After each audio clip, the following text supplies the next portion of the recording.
കിനാക്കൂടുമാ മരുപ്പച്ച തേടി തേടി ഉരുകും വേനൽ തീരങ്ങളിൽ. മരുപ്പച്ച തേടി തേടി ഉരുകും വേനൽ തീരങ്ങളിൽ. തളരുന്ന നേരം കരുത്തേകുവാൻ പാതയമായി പൊഴിയും ദൈവസ്നേഹത്തിൻ ജീവാമൃതം.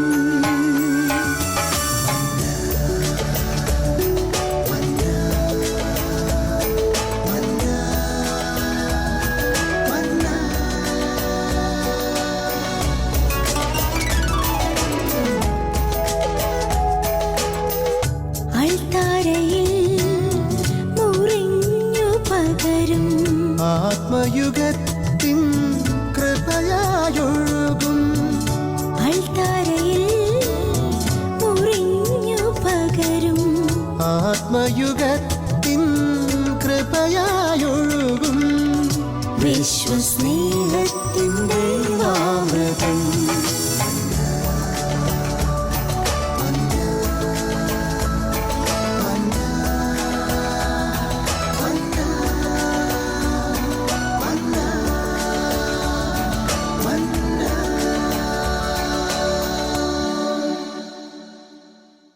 എല്ലാവരെയും സ്നേഹപൂർവ്വം മന്നായുടെ ഈ എപ്പിസോഡിലേക്ക് സ്വാഗതം ചെയ്യുന്നു. നമുക്ക് വിശുദ്ധ ബൈബിളിലൂടെ നമ്മൾ കടന്നു പോകുമ്പോൾ ഒരു ചിന്ത കൊണ്ടുപോലും വാക്കുകൊണ്ടുപോലും ദൈവത്തിനെതിരെ പാപം ചെയ്യാത്ത വളരെ കുറച്ച് വ്യക്തിത്വങ്ങളെ നമുക്ക് കാണുവാൻ സാധിക്കുകയുള്ളൂ. അതിൽ ഏറ്റവും ആദ്യം നമ്മളുടെ എല്ലാവരുടെ മനസ്സിലേക്ക് ഓടി വരുന്നത് പഴയ നിയമത്തിലെ ജോസഫാണ്. യാക്കോബിൻ്റെ മക്കളിൽ ഒരാളായ ജോസഫ്. വിശുദ്ധ ബൈബിളിൽ ഉൽപ്പത്തി പുസ്തകത്തിൽ നമ്മൾ വായിക്കുമ്പോൾ ജോസഫിനെ കുറിച്ചൊക്കെ വായിക്കുമ്പോൾ ഓരോ മാതാപിതാക്കളും ആഗ്രഹിക്കും എൻ്റെ മകൻ ജോസഫിനെ പോലെ ആയിരുന്നെങ്കിലെന്ന്.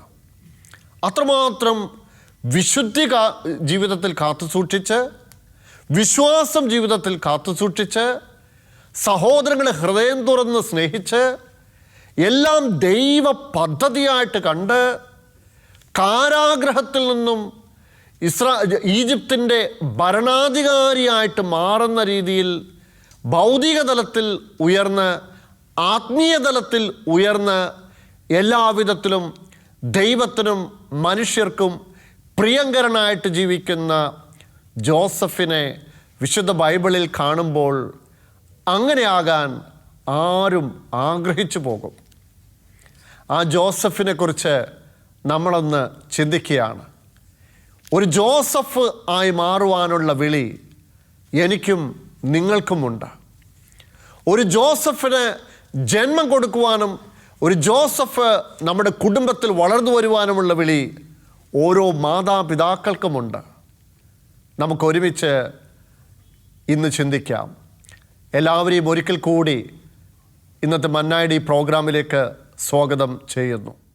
നമ്മൾ ജോസഫിനെ കുറിച്ച് ചിന്തിക്കുമ്പോൾ ജോസഫിനോട് സഹോദരങ്ങൾക്കൊരു എതിർപ്പ് വരുന്നുണ്ട്. അവനെ പൊട്ടക്കിണറ്റിൽ എറിയത്തക്കവണ്ണമുള്ള ഒരു നീരസം ഇവനോട് തോന്നുന്നു. അത് തോന്നാനുള്ള കാരണം എന്താ? ജോസഫിന് കിട്ടിയ സന്ദേശം, ഒരു സ്വപ്നത്തിൽ കണ്ട ആ ദൃശ്യങ്ങൾ അവൻ സഹോദരങ്ങളോട് പങ്കുവച്ചു. എന്നുവെച്ചാൽ അവരെക്കാട്ടും വലിയവനാക്കി ഇവനെ ഉയർത്തി കാട്ടിയതായിട്ടുള്ള സ്വപ്ന വ്യാഖ്യാനിച്ചപ്പോൾ സഹോദരങ്ങൾക്ക് ഒട്ടും ഉൾക്കൊള്ളാൻ കഴിഞ്ഞില്ല. ഇത് തന്നെയാണ് പിന്നീട് വരുന്ന സ്വപ്നത്തെ കേട്ടപ്പോൾ യാക്കോബിന് പോലും, പിതാവിന് പോലും ഉൾക്കൊള്ളാൻ കഴിഞ്ഞില്ല. പക്ഷേ സംഭവിച്ചത് എന്താ? ജോസഫിൻ്റെ ജീവിതത്തിൽ സംഭവിക്കാൻ പോകുന്ന ഒരു വലിയ കാര്യത്തെക്കുറിച്ച് ജോസഫിന് സ്വപ്നത്തിൽ കർത്താവ് വെളിപ്പെടുത്തി കൊടുത്തു. പക്ഷെ അതുപോലും ജോസഫിന് എന്താ സംഭവിക്കാൻ പോകുന്നത് പോലും ജോസഫിന് അറിയില്ല. പക്ഷേ അവൻ്റെ നിഷ്കളങ്കത കൊണ്ട് അവൻ സഹോദരങ്ങളോടും എല്ലാവരോടും വീട്ടിലുള്ളവരോടും ഇതെല്ലാം പങ്കുവച്ചു. ആ പങ്കുവച്ചപ്പോൾ അവനോട് നീരസം തോന്നി, അവനോട് വെറുപ്പ് തോന്നി, അവന് അസൂയ തോന്നി. അങ്ങനെ ജോസഫിനെ പൊട്ടക്കിണറ്റിലേക്ക് തള്ളത്തക്കവണ്ണം ഇവരുടെ പ്രവർത്തികൾ നീണ്ടു. പക്ഷേ ഇതൊക്കെ നമ്മൾ നോക്കുമ്പോൾ പിന്നീട് വരുന്ന സംഭവങ്ങൾ, ഇതിൻ്റെ പരിസമാപ്തികളിലേക്ക് പോകുമ്പോഴാണ് ദൈവം എത്രമാത്രം മുൻകൂട്ടിയാണ് ആ പദ്ധതിയെ ഒരുക്കിയതെന്ന് നമുക്ക് കാണാൻ സാധിക്കും. കാരണം ഫറവോയുടെ അടുത്ത് ഈ ജോസഫ് എത്തത്തക്കവണ്ണം ഈ ഒരു പദ്ധതി അല്ലെങ്കിൽ ഈ പൊട്ടക്കിണറ്റിൽ എറിയുന്ന സംഭവത്തെ പോലും ദൈവം അതിനെ ആ പദ്ധതിയിലേക്ക് രൂപാന്തരപ്പെടുത്തുകയാണ് ചെയ്തത്. എന്നിട്ട് നമ്മൾ ഓർക്കുന്നു വൈരാഗ്യത്തിൻ്റെ പേര് ചെയ്തതാണ്. പക്ഷേ ആ വൈരാഗ്യത്തിൻ്റെ പേര് ചെയ്തതാണെങ്കിലും ഒരു പോറൽ പോലും ജോസഫിനെ ഏൽക്കാൻ അനുവദിക്കാത്ത വണ്ണം ഈ പദ്ധതിയിലൂടെ, ഈ സഹനത്തിലൂടെ ഈ ദൈവം ജോസഫിനെ കൊണ്ടുപോവുകയാണ് ചെയ്യണേ. അപ്പോൾ നമ്മളുടെ ജീവിതത്തിൽ എന്ത് സംഭവിച്ചാലും ഒരുപക്ഷെ നമ്മൾക്ക് തോന്നാം ഈ കഷ്ടത എന്തുകൊണ്ടാണ് ഇങ്ങനെ, അല്ലെങ്കിൽ ഈ തകർച്ച എന്തുകൊണ്ടാണ് ഇങ്ങനെ, അല്ലെങ്കിൽ മറ്റുള്ളവർ എന്നോട് എന്താ ഇങ്ങനെ ചെയ്യുന്നത്. ഇത് ചെയ്യുന്ന കാരണം എന്തെന്ന് അറിയണമെങ്കിൽ ഈ ഒരു പദ്ധതിയുടെ അവസാന മണിക്കൂർ വരെ കാത്തിരിക്കണം. അതിൻ്റെ ക്ലൈമാക്സ് വരെ നമ്മൾ കാത്തിരുന്നാലേ എന്തുകൊണ്ടാണ് അന്ന് ഇങ്ങനെ ചെയ്തതെന്ന് നമുക്ക് മനസ്സിലാവുകയുള്ളൂ. ദൈവിക പദ്ധതികളുണ്ടല്ലോ, നമുക്ക് മാനുഷിക ബുദ്ധി കൊണ്ട് ചിന്തിച്ചാൽ മനസ്സിലാക്കാൻ പറ്റില്ല, ഉൾക്കൊള്ളാൻ പറ്റില്ല. ദൈവത്തോട് ചേർന്നിരിക്കുന്നവർക്ക് മാത്രമേ, ഇപ്പോൾ പറഞ്ഞില്ലേ, പിതാവിന് പോലും യാക്കോബിന് പോലും മോനെക്കുറിച്ചുള്ള ദൈവത്തിൻ്റെ പദ്ധതി മനസ്സിലാക്കാൻ പറ്റില്ല, സഹോദരന്മാർക്ക് മനസ്സിലാക്കാൻ പറ്റില്ല. അവിടെ ജെറമ്യ 29:11 പറഞ്ഞിട്ടുണ്ട്, ദൈവമായ കർത്താവ് അരുളി ചെയ്യുന്നു, നിങ്ങളെക്കുറിച്ചുള്ളൊരു പദ്ധതി എൻ്റെ മനസ്സിലുണ്ട്, നിങ്ങൾക്ക് ശുഭമായ ഭാവിയും പ്രത്യാശയും തരുന്നൊരു പദ്ധതിയാണ്. അപ്പോൾ അതിനൊരു കണ്ടീഷൻ വെച്ച് പറയുന്നുണ്ട് കേട്ടോ, ദൈവമായ കർത്താവ് നിങ്ങളെക്കുറിച്ചൊരു പദ്ധതി കർത്താവിൻ്റെ മനസ്സിലുണ്ട്. അപ്പോൾ എൻ്റെ മനസ്സിലുള്ള പദ്ധതി കർത്താവിൻ്റെ മനസ്സുമായി ഒന്നിക്കുമ്പോഴാണ് അത് പ്രാവർത്തികമാവുള്ളൂ. അതാരും ആയിക്കോട്ടെ, നമ്മൾ ഏത് പ്രവൃത്തിയുമായിക്കോട്ടെ, ഏത് തീരുമാനമായിക്കോട്ടെ, ഏത് പ്രാർത്ഥന നിയോഗമായിക്കോട്ടെ, യേശു നമ്മളെ പഠിപ്പിച്ചില്ലേ, കർത്താവെ അങ്ങേക്ക് ഹിതമെങ്കിൽ ഈ പാനപാത്രം നീങ്ങിപ്പോട്ടെ. എല്ലാം ദൈവത്തിൻ്റെ ഇഷ്ടത്തിന് വിട്ടുകൊടുത്ത ഒരു പ്രാർത്ഥന മനോഭാവം. ഒന്നും എൻ്റെ മല്ല, ദൈവത്തിൻ്റെ ഇഷ്ടമേ മാത്രം മതി. ഇതാണ് ദൈവിക പദ്ധതിയുടെ ഏറ്റവും വലിയ പ്രത്യേകത. പുതിയ നിയമത്തിലേക്ക് വരുമ്പോൾ ലൂക്കാസ് സുവിശേഷത്തിൽ ധൂർത്തപുത്രൻ്റെ ഉപമ നമ്മൾ വായിക്കുന്നുണ്ട്. അതിൻ്റെ ഹെഡ്ലൈൻ തന്നെ ധൂർത്തപുത്ര ഉപമ.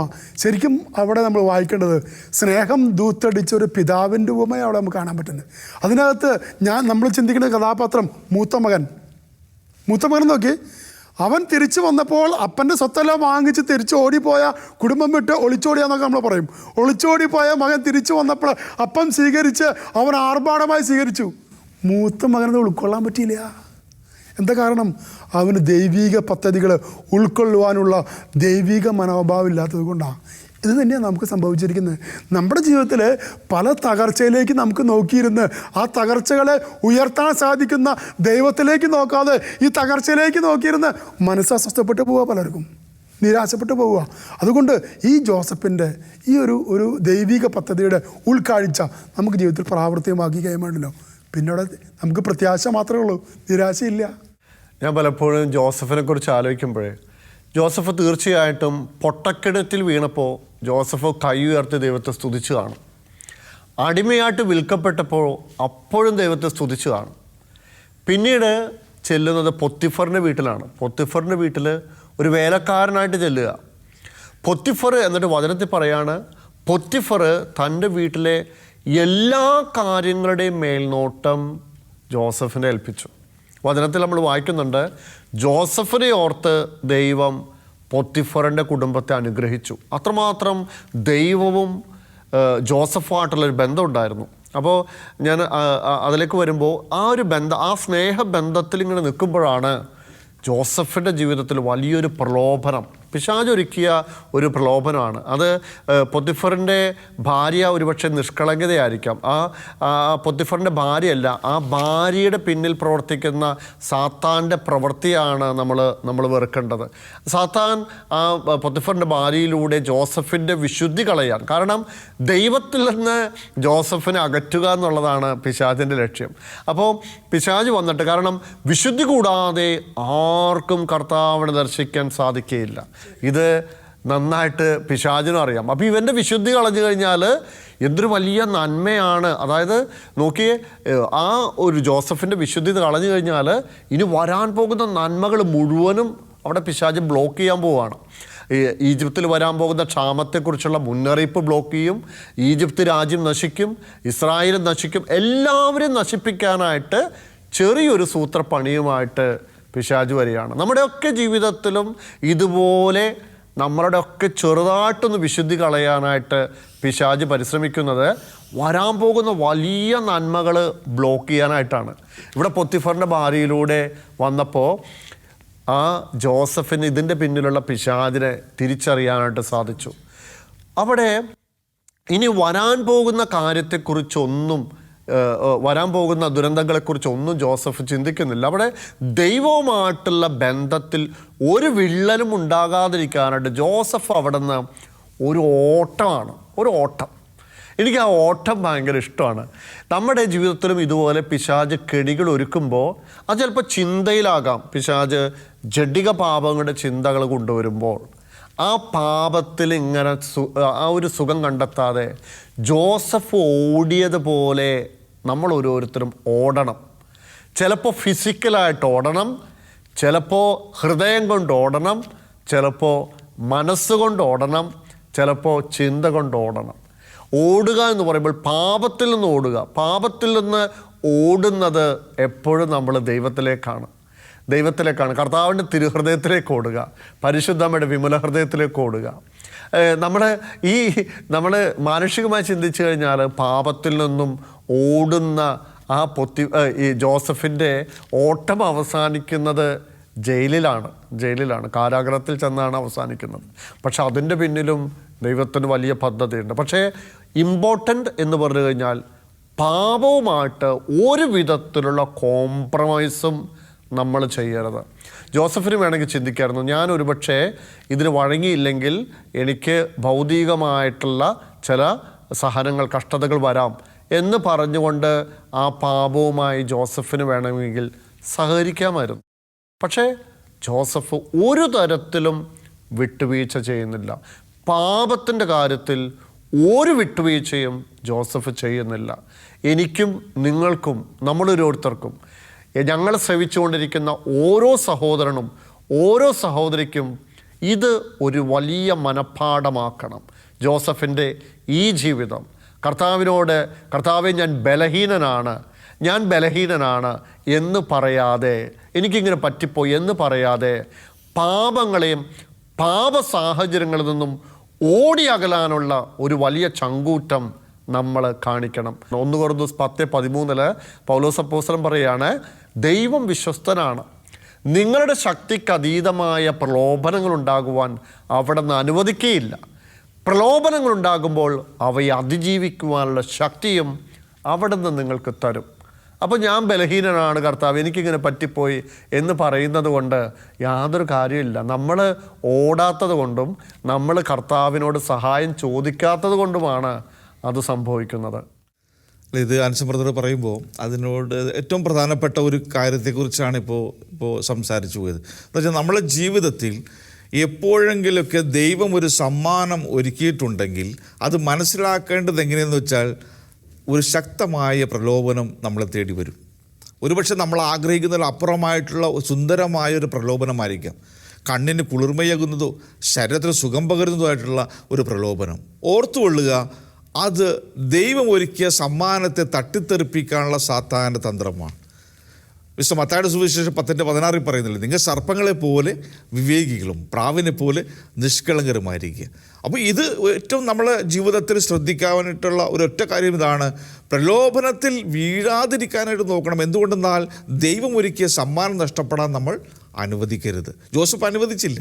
ജോസഫ് പൊത്തിഫറത്തിൽ നിന്ന് ഓടിക്കളഞ്ഞു, സർപ്പത്തിൽ നിന്നെന്ന പോലെ ഓടിക്കളഞ്ഞു. എന്ന് വെച്ചാൽ അവൻ ഈ പാപത്തിൽ വീഴാനാണ് ദൈവം ഒരുക്കിയ സമ്മാനം ഞാൻ നഷ്ടപ്പെടുത്തുന്നില്ല എന്നുള്ള തീരുമാനത്തിൽ ജോസഫ് കർശനമായിട്ട് മുമ്പോട്ട് പോയി. എത്ര വലിയ ഉന്നതത്തിൽ നിന്ന് വന്ന പ്രലോഭനമാണെങ്കിലും അതിലും വലുതാണ് എൻ്റെ അപ്പൻ എനിക്ക് വേണ്ടി ഒരുക്കിയിട്ടുള്ള സമ്മാനമെന്ന് പറയത്തക്കവണ്ണം അവൻ ജീവിച്ചു. പക്ഷെ ചെന്നുപെട്ടത് എവിടെയാണ്? കാരാഗൃഹത്തിൽ. എന്താ ജോസഫ് ചെയ്ത തെറ്റ്? ദൈവത്തെ അനുസരിച്ചു, ദൈവത്തിൻ്റെ മുമ്പിൽ നല്ലവണ്ണം ജീവിക്കാൻ ആഗ്രഹിച്ചു.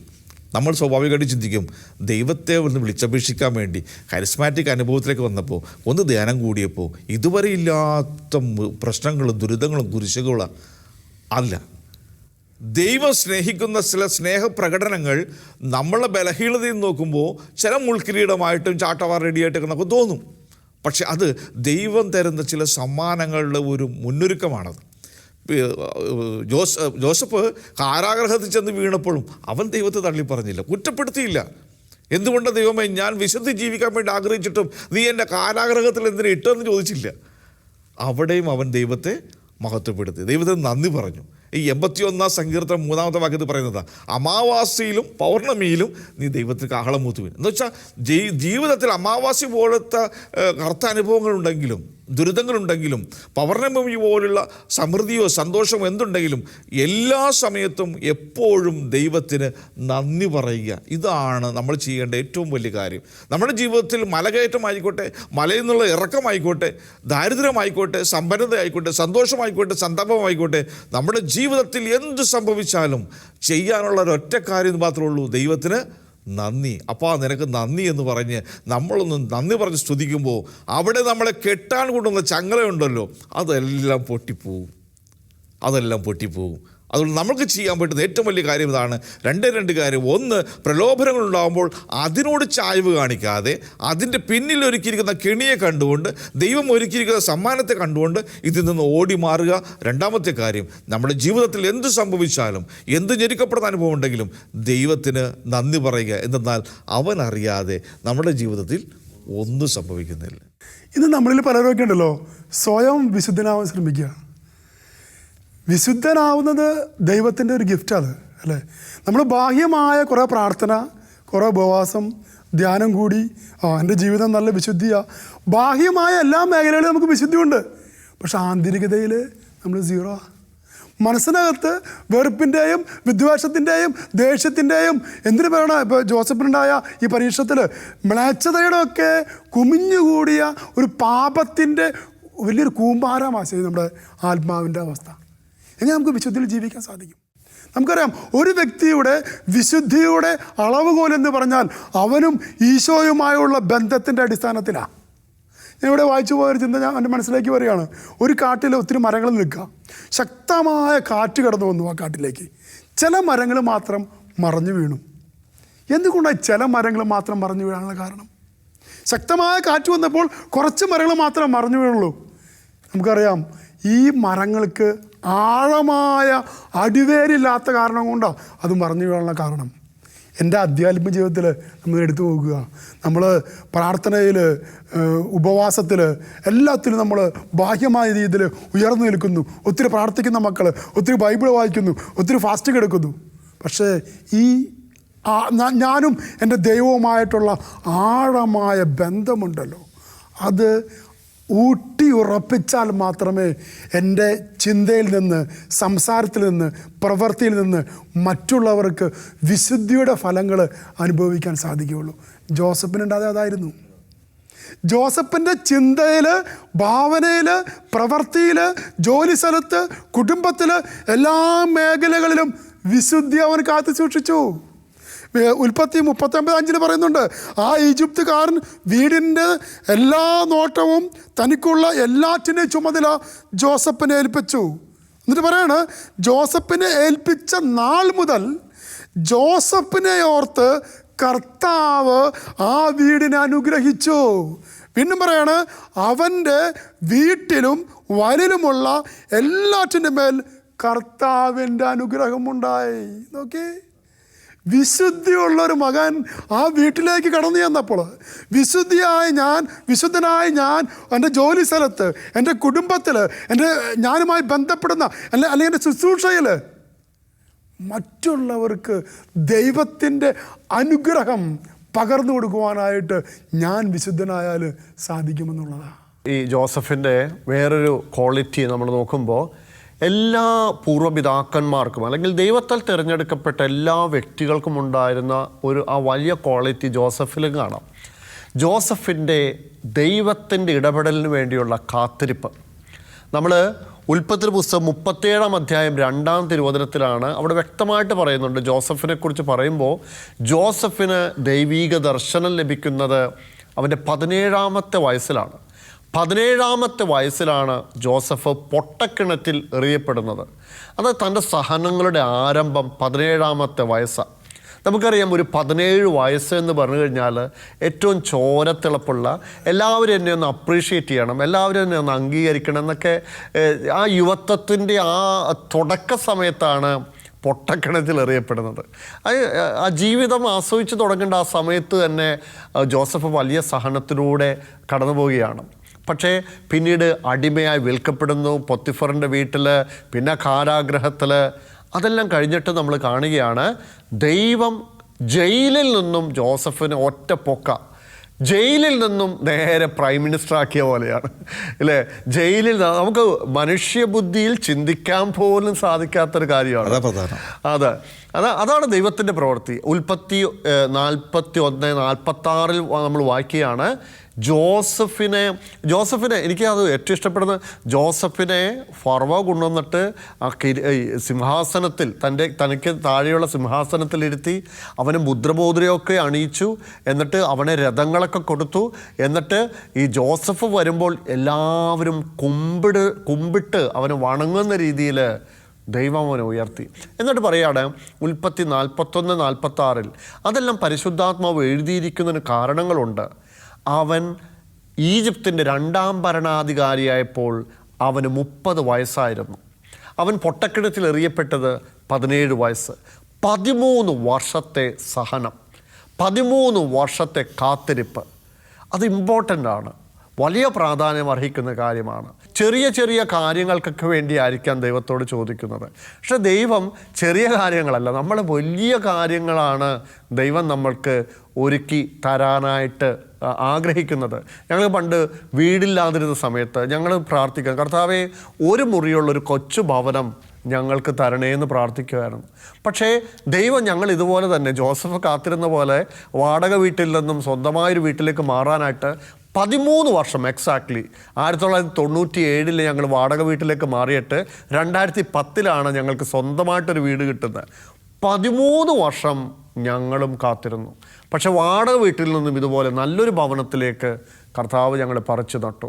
അപ്പോൾ ഇതുപോലെ ദൈവത്തിൻ്റെ സമയത്തിന് വേണ്ടി ക്ഷമയോടെ, വിശ്വാസത്തോടെ, സ്നേഹത്തോടെ, സഹനത്തിൽ ദൈവത്തെ സ്തുതിച്ചുകൊണ്ട് കാത്തിരിക്കാനുള്ള ഒരു അതൊരു കൃപയാണ്. It's A grace. പലപ്പോഴും നമ്മൾ ശ്രദ്ധിച്ചിട്ടുണ്ടാവും നമ്മളുടെ ജീവിതത്തിൽ ഈ കാത്തിരിപ്പിൻ അതിൻ്റെ ആഴത്തിൽ, ആ ഒരു വിശ്വാസത്തിൽ കാത്തിരിക്കുന്ന വ്യക്തിയുടെ ജീവിതത്തിൽ കടന്നു വരുന്ന പ്രലോഭനം എന്ന് പറയുന്നത് അവൻ്റെ ചുറ്റുപാടും ഉണ്ടാവുന്ന സമൃദ്ധിയാണ്. അവൻ ആ സമൃദ്ധിയിലേക്കൊന്ന് ശ്രദ്ധ വെക്കുമ്പോൾ അവന് നിരാശ വരും. ഈ കാത്തിരിപ്പ് അവിടെ വെച്ച് അവസാനിപ്പിക്കണമെന്ന് തോന്നും. എന്ന് വെച്ചാൽ അവർക്കല്ല സമൃദ്ധി, എനിക്കൊന്നുമില്ല.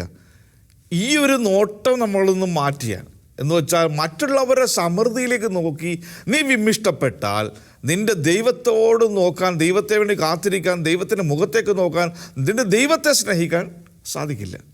അപ്പോൾ നമ്മളുടെ കാത്തിരിപ്പ് പലപ്പോഴും ബ്ലോക്കായി പോകാൻ കാരണം ഈ ഒരു മറ്റുള്ളവരുടെ സമൃദ്ധിയിലേക്കുള്ള നോട്ടവും അസൂയ. ഈ ജോസഫിൻ്റെ സഹോദരങ്ങൾക്കുണ്ടായത് തന്നെയാണ്. ആർക്ക്? ഈ ജോസഫിന് ഇത്ര വലിയ വലിപ്പം ദൈവം നൽകിയപ്പോൾ അത് ഉൾക്കൊള്ളാനായിട്ട് ഈ സഹോദരങ്ങൾക്ക് സാധിച്ചില്ല. അങ്ങനെ ഇവനോട് വൈരാഗ്യം തോന്നി അവനെ പൊട്ടക്കിണറ്റിലിട്ടു. പക്ഷേ ഈ സംഭവങ്ങളെ ഒന്ന് നമ്മൾ വീക്ഷിക്കുമ്പോൾ സംഭവിക്കുന്നത് എന്താ? ഈജിപ്ത് ദേശത്ത് വരാൻ പോകുന്ന വലിയൊരു ക്ഷാമത്തെ എത്ര നാൾ മുമ്പേ ദൈവം കണ്ടു. അതിനു വേണ്ടിയിട്ട് എന്തെല്ലാം രീതിയിൽ ദൈവം പ്രവർത്തിച്ചു. ആ ക്ഷാമത്തെ അതിനെ ഒന്ന് എടുത്തു മാറ്റാൻ, ആ ക്ഷാമം ആ നാടിനെ ഏശാത്ത വണ്ണം അതിനെ ക്രമീകരിക്കാൻ എവിടെ നിന്നെല്ലാമാണ് വ്യക്തികളെ കൊണ്ടുപോയിട്ട് ദൈവം ഒരുക്കുന്നത്. ഇതൊരിക്കലും മാനുഷിക ബുദ്ധിക്ക് ചിന്തിക്കാൻ പറ്റില്ല. അവന് എത്ര ഉന്നത പഠനമുള്ളവനാണെങ്കിലും ഈ ഒരു ദീർഘവീക്ഷണവും ഈ ഒരു ക്രമീകരണവും അത് ദൈവത്തിന് മാത്രമുള്ളതാണ്. അത് നമ്മുടെ ജീവിതത്തിൽ സംഭവിക്കണമെങ്കിൽ നമ്മൾ കണ്ണും പൂട്ടി ദൈവത്തെ വിശ്വസിക്കണം. ഈ റോമാക്കാർക്ക് ലേഖനത്തിൽ 1:25 ഇങ്ങനെ പറയുന്നുണ്ട്, സൃഷ്ടാവിലുപരി സൃഷ്ടിയെ നീ പ്രീതിപ്പെടുത്തരുത്. നിൻ്റെ ദൈവത്തെ നീ പ്രീതിപ്പെടുത്തുക, പക്ഷെ നിൻ്റെ ദൈവത്തേക്കാൾ അപ്പുറമായിട്ട് നീ ഭൂമിയിൽ വസിക്കുന്ന ചില വ്യക്തിത്വങ്ങളെ നീ പ്രീതിപ്പെടുത്താൻ പോകുകയാൽ ഈ ചില ക്രമീകരണങ്ങൾ അവിടെ താറുമാറാവും. നമ്മുടെ ജീവിതത്തിൽ ഈ ക്രമീകരണങ്ങളുടെ വ്യതിയാനം നമ്മുടെ ജീവിതത്തിൽ നമുക്ക് അനുഭവിക്കാൻ സാധിക്കും. സൃഷ്ടാവിനുള്ളത് സൃഷ്ടാവിന് മാത്രം, അതിനപ്പുറത്തേക്ക് വേറെ സൃഷ്ടിയെ നീ കയറ്റി വെക്കരുത്. അത് ആരാധന രീതിയിലും നമ്മുടെ ജീവിതത്തിലും ഇത് തുടർന്ന് തന്നെ പോകണം. യോസഫിൻ്റെ കാര്യത്തിൽ അതുണ്ടായിരുന്നു. അവൻ എവിടെയായിരുന്നാലും സൃഷ്ടാവിന് കൊടുക്കേണ്ട ആരാധനയും സ്നേഹവും ബഹുമാനവും പ്രാർത്ഥനയെല്ലാം അതിൻ്റെതായ തോതിൽ അളവിൽ ജോസഫ് കൊടുത്തപ്പോൾ ജോസഫ് പോലും ചിന്തിക്കാൻ കഴിയാത്ത രീതിയിൽ അവനെ ഉയർത്തിയെന്ന് മാത്രമല്ല ഒരു ദേശത്തെ രക്ഷിക്കാൻ ജോസഫ് എന്ന കൃമിയായ ഒരു മനുഷ്യനിലൂടെ ദൈവം പ്രവർത്തിച്ചു എന്നുള്ളത്. നമ്മൾ ഉൽപ്പത്തി പുസ്തകത്തിൽ 45 നമ്മൾ വായിക്കുന്നുണ്ട്, ജോസഫിൻ്റെ സഹോദരന്മാരെല്ലാവരും അവൻ അധിപനായപ്പോൾ അവിടെ വന്നു. അവരുടെ നാട്ടിൽ ക്ഷാമം വന്നപ്പോൾ സ്വന്തം അനിയനെ കാണാൻ വന്നു. അവർക്കറിയാം അറിയുന്ന അവർക്ക് അറിയില്ലായിരുന്നു അല്ലേ. ആ സംഭവം വായിക്കുമ്പോൾ നമ്മുടെ തന്നെ കണ്ണ് നിറഞ്ഞു പോകും. അപ്പോൾ ജോസഫ് ഇങ്ങനെ ഹൃദയത്തിൽ ഇങ്ങനെ തേങ്ങലോടാണ് പറയുന്നത്. 45:7 പറയുന്നുണ്ട്, നിങ്ങളല്ല ദൈവമാണ് എന്നെ ഇങ്ങോട്ട് അയച്ചത്. നിങ്ങളല്ല ദൈവമാണ് എന്നെ ഇങ്ങോട്ട് അയച്ചത്. അപ്പോൾ അവൻ്റെ മനസ്സിൽ സങ്കടമുണ്ട്, വിഷമമുണ്ട്. ഇവൻ അനിയനാണെന്ന് തുറന്നു പറയാൻ പോകുമ്പോഴുള്ള ഒരു മനസ്സിൻ്റെ അവസ്ഥയുണ്ടല്ലോ. അപ്പോൾ അവൻ്റെ ആ പഴയ അവസ്ഥകളിലേക്ക് നോക്കുമ്പോൾ നമുക്ക് ഒരു കാര്യം മനസ്സിലാക്കാൻ പറ്റും. ആ തകർച്ചകളും ആ പ്രശ്നങ്ങളും എല്ലാം ദൈവം അവൻ്റെ ഉയർച്ചയിലേക്ക് ഉയർത്തിയപ്പോൾ പണ്ട് നഷ്ടപ്പെട്ടു പോയ സഹോദര ഐക്യം കർത്താവോട് കൂട്ടിച്ചേർത്തു എന്നുള്ളതാണ്. സങ്കീർത്തനങ്ങൾ 133:1 നമ്മൾ വായിക്കുന്നുണ്ട്, സഹോദരർ ഏകമനസ്സോടെ ഒരുമിച്ച് വസിക്കുന്നത് എത്ര വിശിഷ്ടവും സന്തോഷപ്രദവുമാണ്. നമ്മുടെ കുടുംബമായാലും നമ്മുടെ ജോലിസ്ഥലമായാലും നമ്മൾ എവിടെ ആയിരിക്കുന്നുവോ അവിടെ ഒരുമിച്ച് ഏകമനസ്സോടെ നമ്മൾ ഒരുമിച്ച് കഴിയുമ്പോഴല്ലോ സ്വർഗം അവിടെ സന്തോഷിക്കുന്നത്. സ്വർഗത്തിൻ്റെ ഒരു അനുഭൂതി നമ്മുടെ കുടുംബത്തിലേക്ക് കടന്നു വരിക. നമ്മൾ സാധാരണ പറയാറുണ്ട്, ഒരു കുടുംബത്തിൽ അപ്പൻ ഔസേപിതാവിനെ പോലെയും അമ്മ മറിയത്തെ പോലെ ആയാൽ ആ കുടുംബത്തിലെ മക്കൾ ഈശോയെ പോലെ ആവും. ആ കുടുംബം സ്വർഗത്തിലെ തിരുകുടുംബമാവും ഭൂമിയിൽ. വീണ്ടും ഉൽപ്പത്തി 45:7 പറയുന്നുണ്ട്, നിങ്ങൾ ഭൂമിയിൽ സന്തതികളെ നിലനിർത്തുന്നതിന് വിസ്മയകരമായ രീതിയിൽ രക്ഷ നൽകുവാനും വേണ്ടി ദൈവം നിങ്ങൾക്ക് മുമ്പേ എന്നെ ഇങ്ങോട്ട് അയച്ചു. അപ്പോൾ ഈ എപ്പിസോഡ് നമ്മൾ ചിന്തിക്കുമ്പോൾ, ധ്യാനിക്കുമ്പോൾ, ഈ പൂർവ്വപിതാവായ ജോസഫിനെ കുറിച്ച് നമ്മൾ ചിന്തിക്കുമ്പോൾ ദൈവം നമുക്ക് തരുന്ന ഏറ്റവും വലിയ സന്ദേശം എന്ന് പറയുന്നത് ജോസഫിലുണ്ടായ ആൻസമദർ ആദ്യം പറഞ്ഞതുപോലെ വിശുദ്ധി കാത്തു സൂക്ഷിച്ച ഒരു വ്യക്തിത്വം. അത് ചിന്തയിലും ഭാവനയിലും സംസാരത്തിലും പ്രവൃത്തിയിലും ജോലിസ്ഥലത്തും കുടുംബത്തിലും വിശുദ്ധി കാത്തു സൂക്ഷിച്ചപ്പോൾ ആ കുടുംബത്തെ ദൈവം അനുഗ്രഹിച്ചു. അവൻ്റെ കുടുംബത്തിലുണ്ടായ സഹോദരന്മാരും എല്ലാവരും ഒരുമിച്ച് ആ സന്തോഷത്തിലേക്ക് തിരിച്ചു വന്നപ്പോൾ അവൻ്റെ കുടുംബം മാത്രമല്ല ആ ദേശം മുഴുവൻ അനുഗ്രഹിക്കപ്പെടുക. നമുക്കും ഒരു തീരുമാനമെടുക്കാം. നമ്മുടെ ജീവിതത്തിൽ എന്തെല്ലാം പ്രശ്നങ്ങൾ വന്നാലും എന്തെല്ലാം തകർച്ചകൾ വന്നാലും ജോസഫിനെ പോലെ ദൈവത്തിലേക്ക് നോക്കുവാനായിട്ട്, പാപത്തിൽ നിന്ന് ഓടിയകന്നുകൊണ്ട് കർത്താവിൻ്റെ സ്നേഹവലയത്തിൽ ആയിരിക്കുവാനായിട്ട്. ആ മരങ്ങൾ മറഞ്ഞു വീണത് ആഴക്കുറവുള്ളത് കൊണ്ടാണ്. എൻ്റെ ഹൃദയത്തിലെ അടിവേരുകൾ യേശുവിൻ്റെ സ്നേഹമാകുന്ന വേരിനോട് ചേർന്നിരുന്നുകൊണ്ട്, ആ തായ്തണ്ടിനോട് ചേർന്നിരുന്നുകൊണ്ട് കർത്താവിന് വേണ്ടി ഫലം പ്രകടിപ്പിക്കുവാൻ നമുക്കൊരു തീരുമാനമെടുക്കാം. അതോടൊപ്പം തന്നെ ഈ പൂർവ്വപിതാവായ ജോസഫിൻ്റെ മനോഭാവങ്ങൾ, ജീവിത രീതികൾ നമുക്ക് സ്വന്തമാക്കിക്കൊണ്ട് മറ്റൊരു ക്രിസ്തുവായി ജീവിക്കുവാനായിട്ട് പരിശ്രമിക്കാം. ദൈവം എല്ലാവരെയും സമൃദ്ധമായി അനുഗ്രഹിക്കട്ടെ. കുരിശ് രക്ഷയുടെ അടയാളമാണ്. സ്നേഹത്തിൻ്റെയും പങ്കുവെക്കലിൻ്റെയും മഹത്തായ അനുഭവം. ആ വലിയ രക്ഷയുടെ സാന്നിധ്യം നമ്മുടെ ജീവിതത്തെ സമ്പൂർണ്ണമാക്കട്ടെ. ഏവർക്കും ക്രിസ്തു സ്നേഹവും സമാധാനവും നേരുന്നു. പ്രാർത്ഥനയും നമുക്ക് പരസ്പരം ഓർമ്മിക്കാം. നിങ്ങളുടെ അഭിപ്രായങ്ങളും നിർദ്ദേശങ്ങളും ഞങ്ങളെ അറിയിക്കാൻ മറക്കരുത്. eldroyvision.uae@gmail.com. വിശ്വസ്നേഹത്തിൻ്റെ അമൃതം